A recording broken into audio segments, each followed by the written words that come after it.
Hello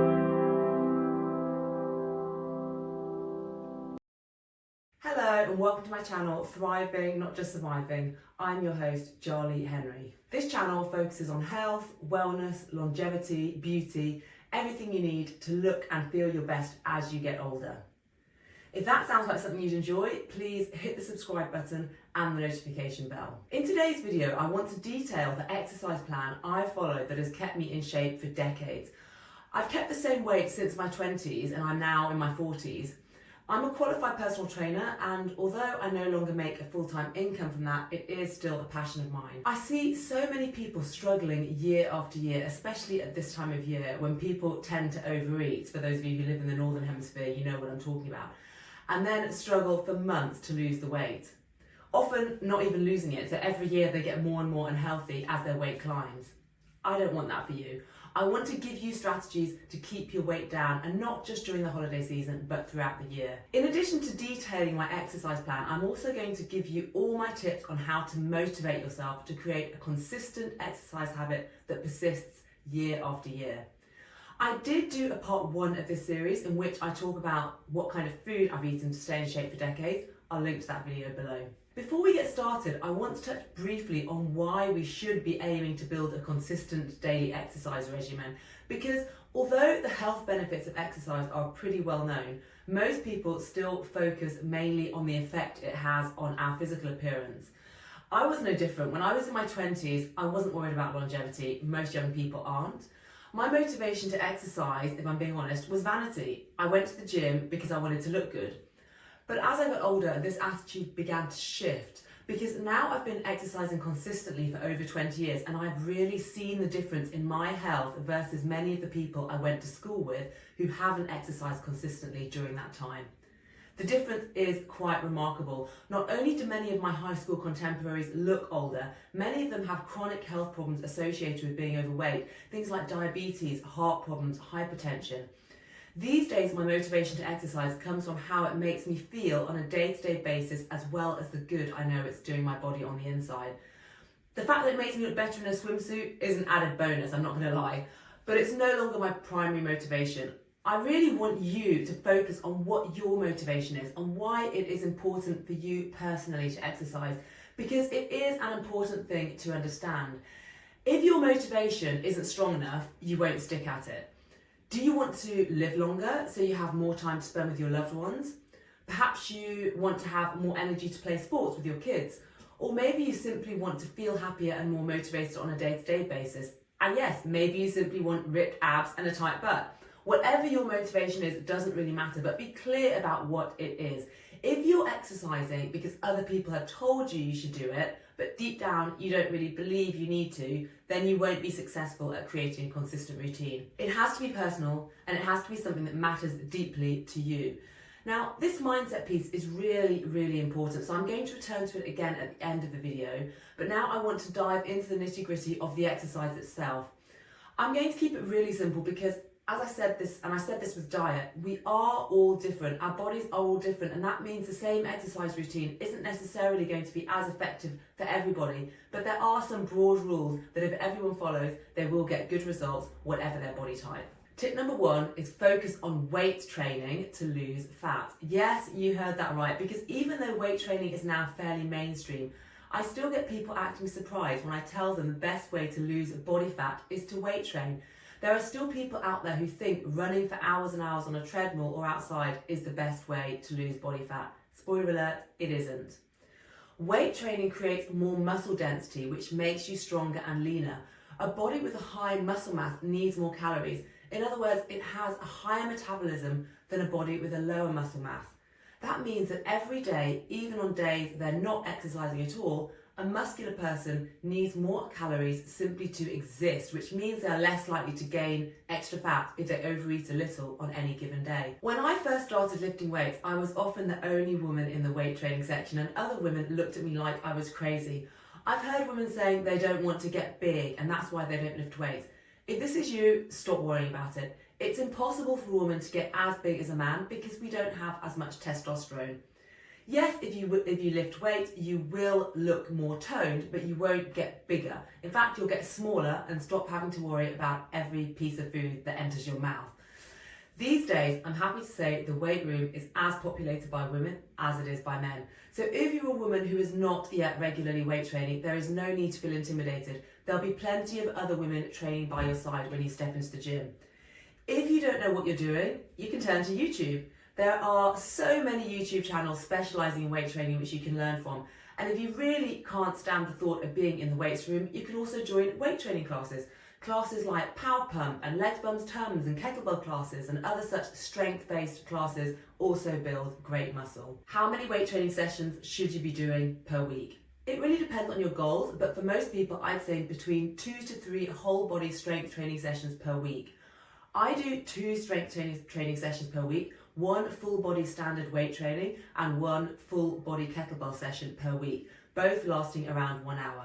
I don't split my routines anymore, but if you'd like more information on split routines and the benefits of splitting your routines into various muscle groups and how that compares to training your full body at each session, please comment below and I'll do a separate video on that. Tip number 2, focus on high intensity interval training cardio and not steady state. High intensity interval training, or HIIT as it's called in abbreviated form, is a type of cardio in which you work really hard for a set period of time, usually about a minute, and then you take a short break. Then you go hard again for another minute and keep going until you finish the session. This type of exercise has a massive advantage over the traditional cardio method of simply exercising at a consistent, steady pace, as for example you see people often doing on the treadmill. Now, don't get me wrong, I'm not knocking long distance running. I know for some people that is their thing. Some people do it because they enjoy it, they like the meditative aspect of running and love the simplicity of simply putting on a pair of running shoes and pounding the pavement. But then there are people who hate running, who hate all sorts of endurance exercise, but they force themselves to do it because they believe it's the best way to lose weight. If this is you, I'm here to liberate you from endurance exercise forever, because it's actually not the best way to lose weight. You will lose weight by doing endurance exercise, providing you're not overeating afterwards, but you'll lose it very slowly. With HIIT, you lose weight quicker, and it's also a more pleasant way to exercise because you can staircase up slowly as your fitness levels improve.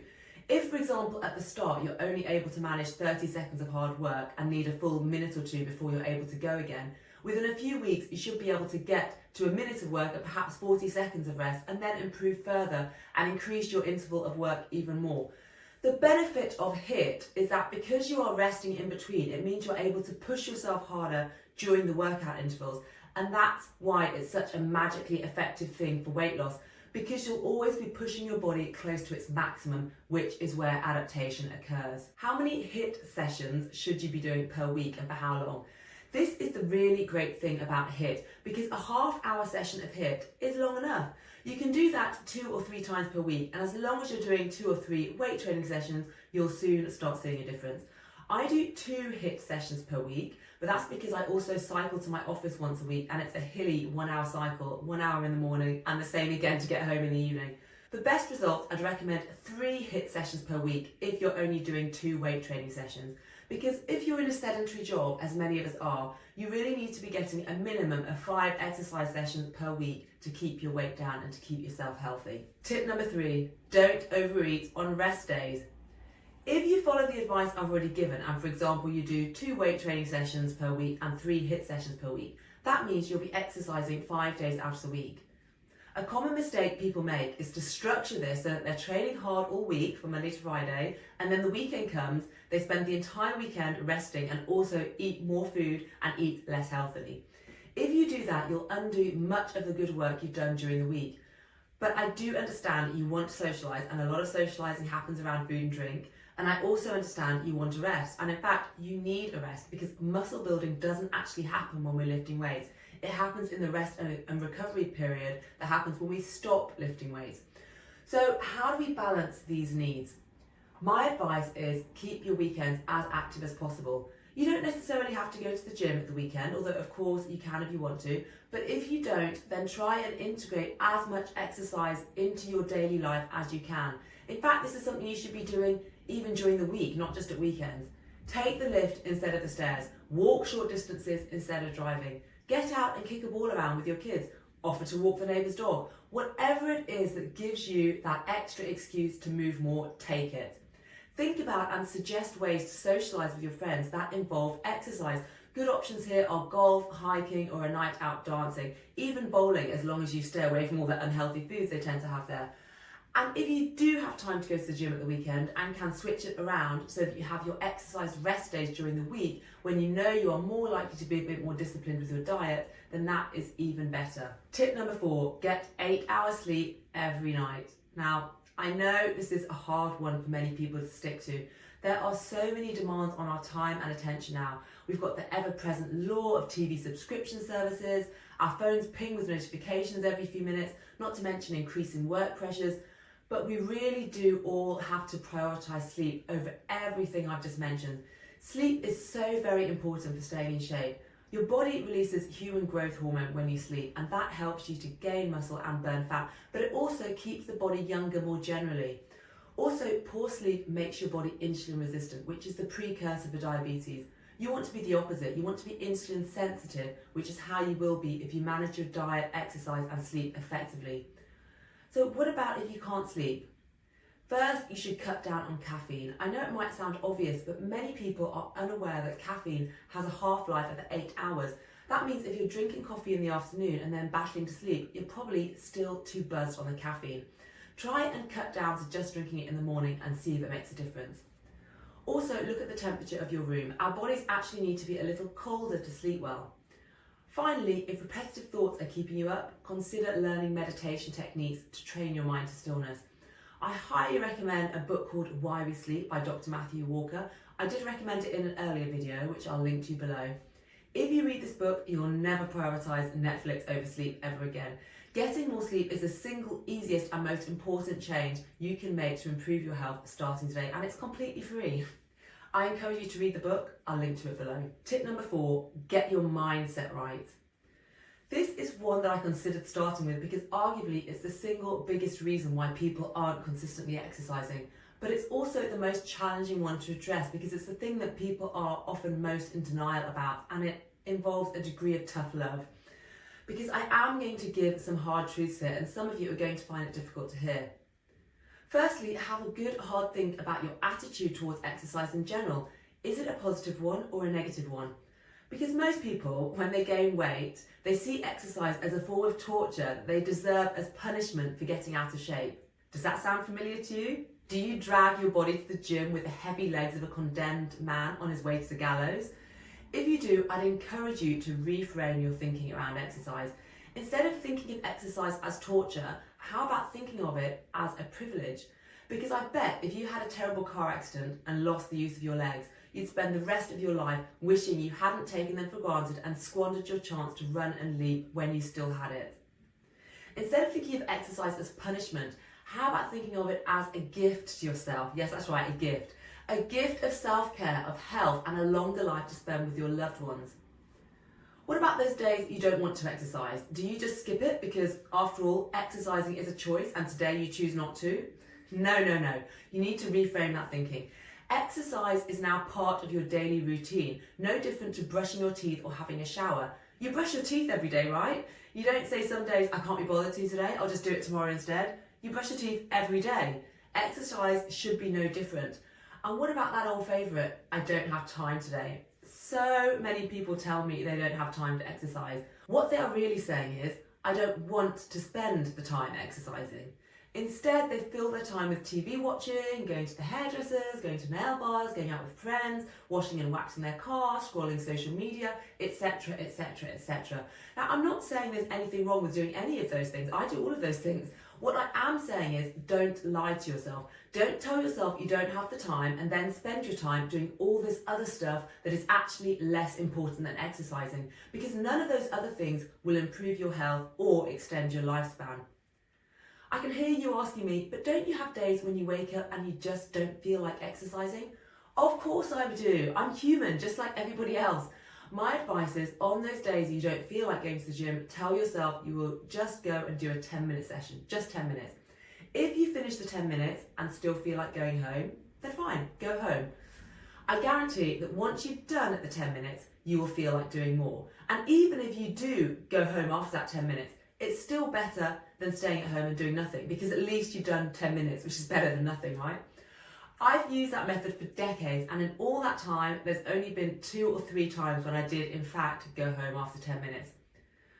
Lastly, if you're a beginner to exercise, don't be intimidated and think that everyone else is judging you, looking at you, thinking about how out of shape you are, etc., etc. They're not. They're all too focused on their own private struggles to be worried about what you're doing. Also, don't try and do too much too soon. Go slow, go steady. This is a marathon, not a race. People who are consistent over months and years are the ones who reap the rewards. It's not going to happen in a few weeks. If you think about it, it probably took you years to get out of shape. You can't expect it to take weeks to get back into shape. There is so much more I could talk about when it comes to exercise, but I don't want to overwhelm you.